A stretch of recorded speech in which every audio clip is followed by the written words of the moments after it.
primeiramente é um prazer recebê-lo aqui na UPES, aqui também no nosso estúdio da UPES TV. E eu gostaria que o senhor se apresentasse, o senhor que é presidente do Conselho Estadual de Educação, tá, por favor.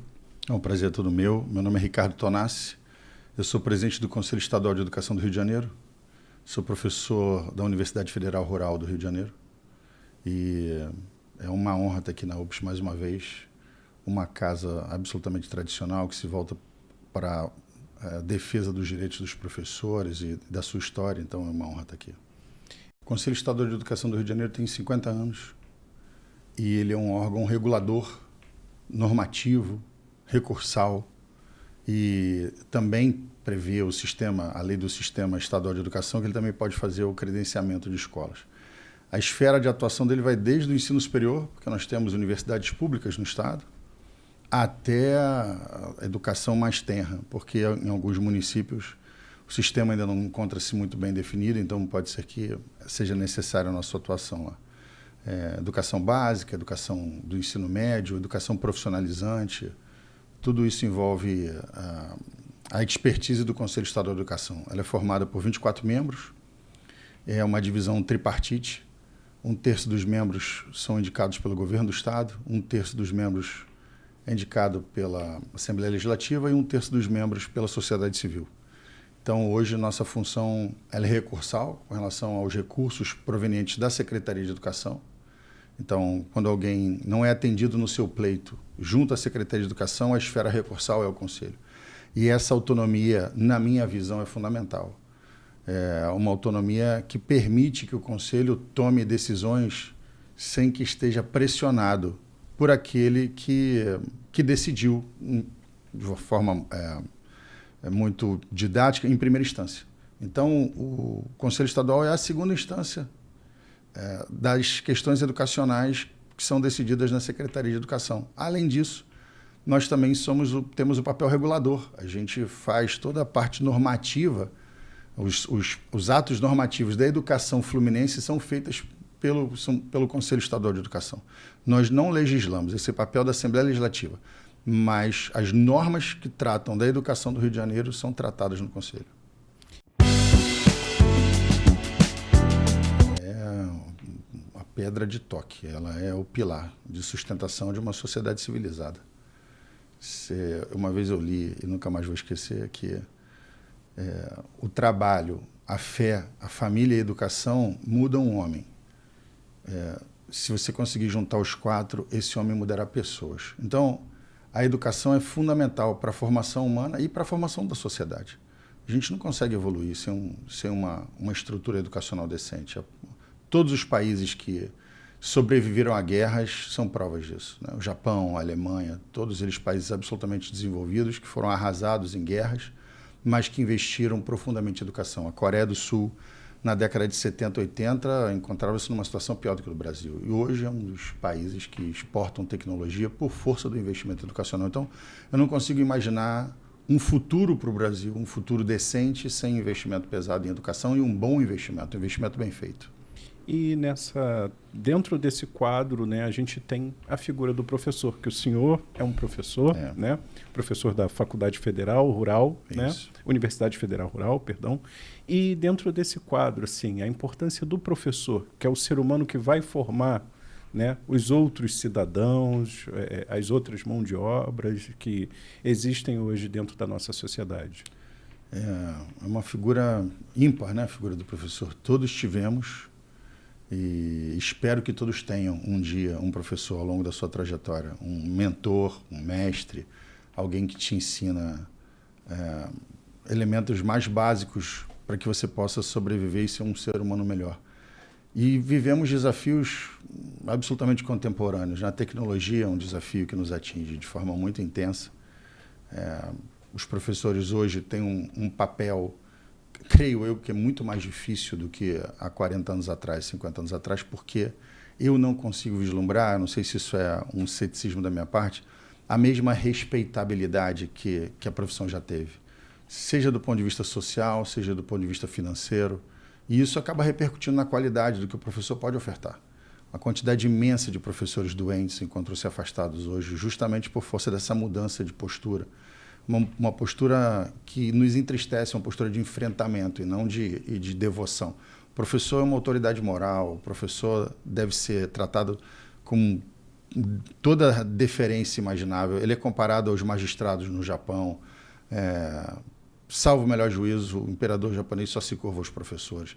Então, por força disso, é fundamental que a sociedade volte seus olhos mais uma vez para essa figura fundamental, que é o professor, para que dentro de casa os pais possam voltar a ensinar aos seus filhos a importância de se respeitar aquele que está te ensinando, aquele que está melhorando seu caráter, seu espírito. Então, acho que se eu tivesse um pleito a fazer hoje, seria lembrem-se de como vocês, pais, trataram seus professores para que possam ensinar os seus filhos a fazer o mesmo.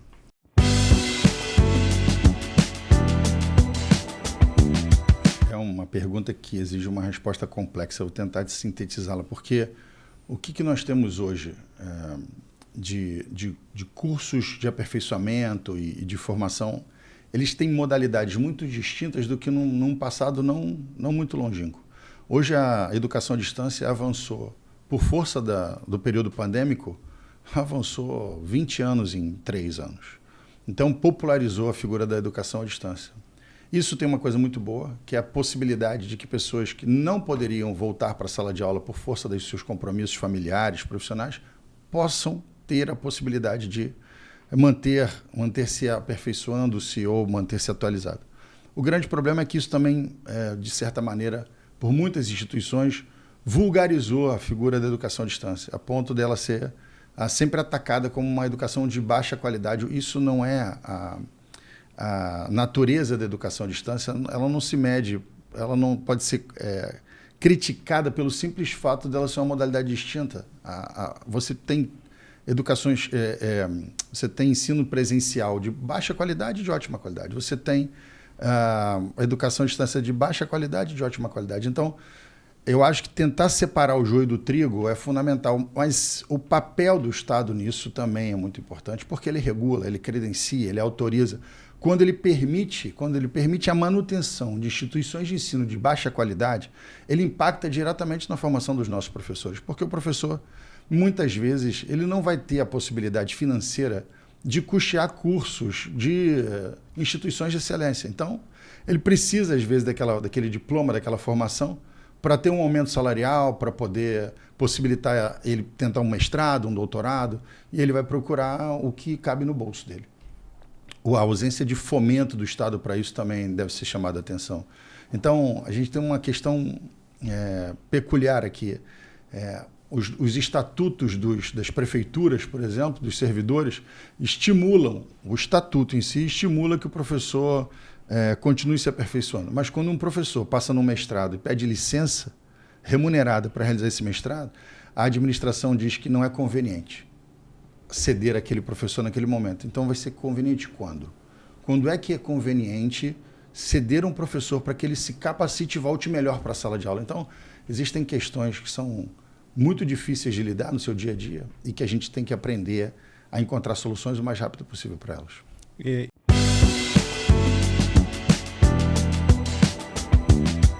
Eu tenho um pensamento muito duro com relação às universidades públicas. Eu sou professor de uma universidade pública e eu me lembro que quando eu era moleque, tinha 16 anos, lá se vão mais de 30, o sonho dos meus pais é que eu passasse para uma universidade pública. Hoje eu te confesso que muitos desses homens que, como eu, chegaram a essa idade e se formaram, têm dúvidas se seria o melhor lugar para ter seus filhos hoje, porque existe uma batalha ideológica muito forte junto às universidades públicas. E existe um outro problema também, e que quase ninguém fala disso, acho que por medo de alguma represália. Quando os professores passam a se dedicar a ocupar cargos administrativos que nas universidades públicas são eletivos, eles esquecem muitas vezes que eles são professores e tornam-se políticos. E isso compromete a qualidade do que é feito na universidade, porque ele deixa de olhar o aluno como aluno e passa a olhá-lo como um eleitor. E isso é muito difícil. Para mim, eu tenho muita dificuldade de ver isso, e eu vejo isso de uma forma muito intensa, porque nós estamos falando de instituições com um orçamento de 3 bilhões de reais, de 1 bilhão de reais. Então, é muito dinheiro para se administrar e, obviamente, as disputas políticas encontram-se presentes também na academia. Então, eu acho que precisávamos olhar um pouquinho mais para a academia e lembrar que aquilo ali é uma instituição primordialmente de ensino. Interessante essa visão do senhor. E frente assim, esses inúmeros desafios, por exemplo, a UPES recentemente ela recebeu um convite da Secretaria de Estado de Educação para integrar a comissão que vai discutir o novo plano estadual de educação, né? Na visão do senhor, como educador, como presidente de um conselho estadual de educação, um estado ter um bom plano estadual de educação ali estruturado, né, como um todo, tanto para educadores, para aluno e para a sociedade assim como um todo. Eu aprendi que sonhar pequeno e sonhar grande dá o mesmo trabalho. Então, façamos um plano estadual à altura da grandeza do Estado do Rio de Janeiro. O Estado, salvo o melhor juízo, espero não estar enganado por força do tempo, mas é o único Estado da Federação que não tem um plano estadual vigente ainda. Essa discussão que faremos agora, ela vem sendo postergada há mais de 10 anos, porque os planos são decenais. Eu integrei o grupo de trabalho que participou do último Plano Nacional de Educação. É um trabalho hercúleo, mas é preciso que a gente possa se debruçar sobre ele com muita calma, com muita serenidade, porque são metas. São metas que permeiam as instituições, mesmo que não as educacionais, de controle. Então, o Ministério Público, quando quer fazer uma cobrança, vai até o Plano Estadual de Educação para saber se aquele plano está sendo cumprido. O Tribunal de Contas do Estado vai até o Plano Estadual de Educação para ver se ele está sendo cumprido. Então, acho que o grande desafio é tão importante quanto estipular metas plausíveis, metas que possam ser atingidas, é você, ao mesmo tempo, estipular metas grandiosas. Se você não estipula metas grandiosas, essa mediocridade vai atingir a educação estadual. E se você não estipula metas que possam ser atingidas, plausíveis, você está criando um documento fictício. Então, esse acho que esse é o grande desafio, encontrar plausibilidade na grandiosidade.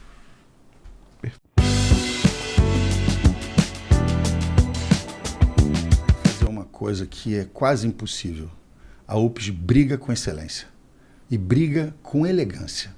É muito difícil você brigar com elegância. É muito difícil você lutar por direitos com elegância, com fidalguia. E mesmo assim conseguir comungar a batalha por se conquistar e ter direitos que você conquistou de forma clara, transparente, e fazer isso com a civilidade que as instituições republicanas nos exigem. Então, 80 anos de história, essa história da UPES, essa história a precede. As pessoas conhecem a UPES, mesmo que não sejam do campo educacional. Eu não posso, talvez, pintar com cores muito fortes, mas eu posso dizer que a UPES é uma instituição que eu tenho um profundo respeito, uma profunda admiração. O presidente Stelling representa a UPES junto ao Conselho Estadual de Educação e representa de forma grandiosa, presidindo a Comissão de Diversidade do Conselho Estadual de Educação. Então, assim, eu acho uma contribuição majestosa. A UPES consegue contribuir através do seu representante, que é o seu presidente, tratando sobre alunos que precisam de Libras, alunos com autismo, educação indígena, pessoas com portadores de deficiência. Então, é uma comissão de uma importância imensa, agora se debruçando sobre educação especial, e que é capitaneada por um representante da UPES. Então, não podia imaginar alguém melhor que representasse uma instituição tão respeitável para poder fazer esse papel. E o que o professor Ricardo Tonassi sonha para o futuro do país em termos educacionais? Aqui possamos ter uma educação de qualidade, né? Que os professores possam ser remunerados de forma digna.